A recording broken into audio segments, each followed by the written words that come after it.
ಸೋದರ ಲಂಕೇಶ್ವರ.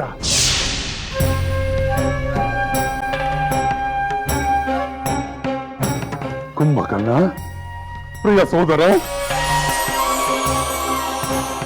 ನಿನ್ನನ್ನು ಕಂಡು ನನಗೆ ಅತೀವ ಆನಂದ ಉಂಟಾಗಿದೆ. ನೀನು ಎಚ್ಚರಗೊಳ್ಳದಿದ್ದರೆ ಏನು ಗತಿ ಎಂಬ ಭೀತಿ ನನ್ನನ್ನು ಆವರಿಸಿತ್ತು. ಅಗ್ರಜ, ಈ ರೀತಿ ನನ್ನನ್ನು ಬಲವಂತವಾಗಿ ಅಕಾಲದಲ್ಲಿ ಎಬ್ಬಿಸಲು ಕಾರಣವೇನು? ಯಾವ ಭಯ ನಿನ್ನನ್ನು ಕಾಡುತ್ತಿದೆ? ಯಾವ ವಿಪತ್ತು ನಿನಗೆ ಒದಗಿದೆ? ನಿನ್ನ ಶತ್ರುಗಳನ್ನು ಪ್ರೇತವಾಗಿಸಲು ಬಂದಿದ್ದೇನೆ. ಹೇಳು ಸೋದರ, ಹೇಳು.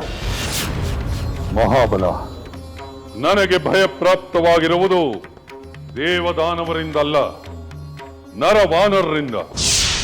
ದಶರಥ ಪುತ್ರನಾದ ರಾಮನು ಸುಗ್ರೀವ ಸಹಿತನಾಗಿ ಅಪಾರ ವಾನರ ಸೈನ್ಯದೊಂದಿಗೆ ಲಂಕೆಗೆ ಬಂದಿದ್ದಾನೆ.